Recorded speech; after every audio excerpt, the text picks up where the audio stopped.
जरा सोचिए में आज हम बात करेंगे यूनिफॉर्म सिविल कोड की, जहां यूनिफॉर्म यानी यकसा सिविल कोड की आवाज कहीं से सुनाई देती है तो मुस्लिम कम्युनिटी में डर, खौफ और बेचैनी पैदा हो जाती है।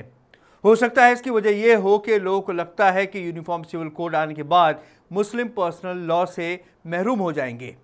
इस मुद्दे पर गौर करने की जरूरत है।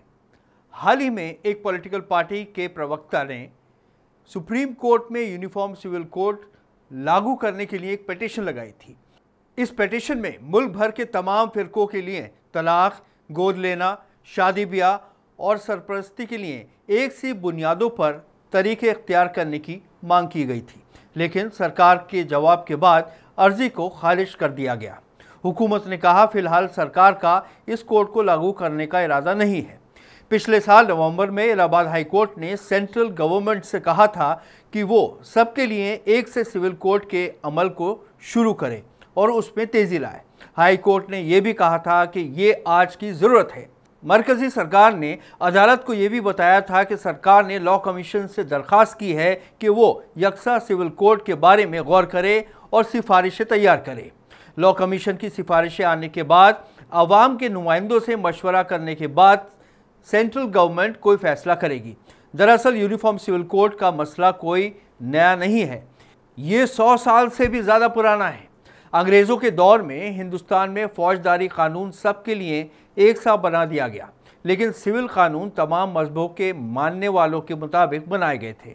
जब बाबा साहब भीमराव अंबेडकर देश का कॉन्स्टिट्यूशन तैयार कर रहे थे, उस वक्त भी यकसा सिविल कोड की बहस शुरू की गई थी, लेकिन उसका हल उन्होंने दफ़ा 44 के ज़रिए निकाल दिया था कि मुल्क में कमज़ोर तबकों के साथ एक सा बर्ताव किया जाएगा और किसी के साथ भेदभाव नहीं होगा। उन्होंने कॉन्स्टिट्यूशन बनाते हुए कहा था कि अगरचे यूनिफॉर्म सिविल कोड की ज़रूरत है, लेकिन हाल फिलहाल उसे सबकी अपनी अपनी मर्ज़ी पर छोड़ दिया जाना चाहिए और उसको उस वक्त मुकम्मल किया जाए जब कौम उसे कबूल करने के लिए तैयार हो जाए। उसके बाद ही यूनिफॉर्म सिविल कोड को समाज का एक हिस्सा बनाया जाए। इसी के साथ उन्होंने ये भी कहा था कि उसे लागू करने के लिए सरकार को जोर नहीं देना चाहिए। ऐसा नहीं है कि हिंदुओं में पाए जाने वाले कानूनी फ़र्क को दूर करने की कोशिश नहीं की गई। राव कमेटी की रिपोर्ट के मुताबिक हिंदू कोड बिल 1952 में दोबारा पेश किया गया और उसको 1956 में हिंदू इनहेरिटेंस एक्ट के तौर पर अपनाया गया। हिंदुओं, बुद्धिस्टों, जैनियों और सिखों के दरमियान विरासत के लिए जाब्ताबंदी की गई। इस एक्ट में हिंदू पर्सनल लॉ में सुधार किए और औरतों को जायदाद में हुकूक और मिल्कियत दी और माँ बाप की जायदाद में हकदार बनाया।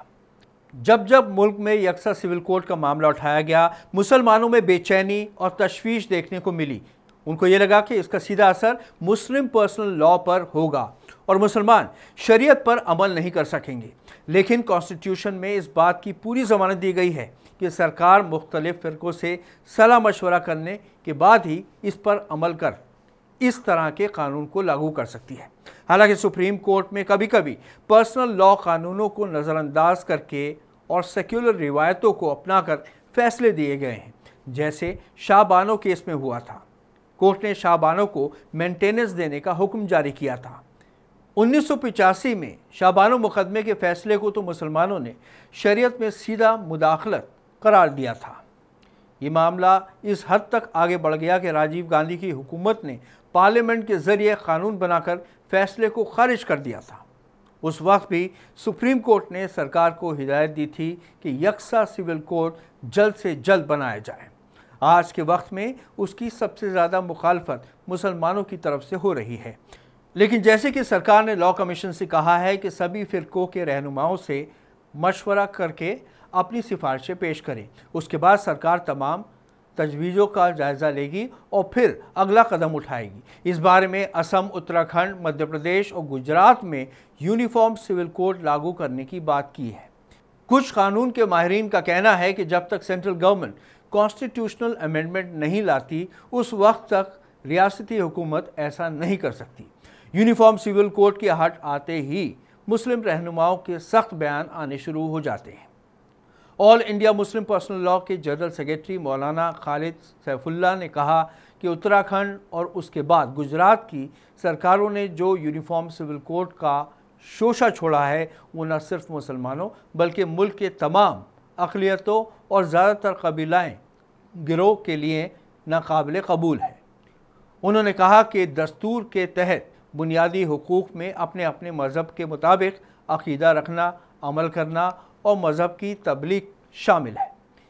इसी दौरान केरल के गवर्नर आरिफ मोहम्मद खान ने हाल ही में कहा कि यूनिफॉर्म सिविल कोड के मामले पर मुसलमानों को खौफ के घरौंदे से बाहर निकलना होगा। इस मुल्क की नारंगी में ही यकरंगी है। उन्होंने कहा कि हिंदू, मुस्लिम, सिख, ईसाई सबके अपने अपने कानून हैं, इसलिए यूनिफॉर्म सिविल कोड का कोई मतलब नहीं है। इसलिए मुसलमानों को खौफजदा होने की ज़रूरत नहीं है। हाँ, वो अगर ये समझते हैं कि कुछ तब्दीलियाँ हो सकती हैं तो पहले से कमेटी बनाकर सरकार के नुमाइंदों के साथ बैठने की तैयारी करें और कुरान व हदीस की तालीमात से कहाँ कहाँ इख्तलाफ हो रहे हैं उनके बारे में संजीदगी के साथ बैठकर सरकार को आगाह करें। इस हफ्ते इतना ही। अगले हफ्ते फिर हाजिर होंगे नए मौजू के साथ। आदाब।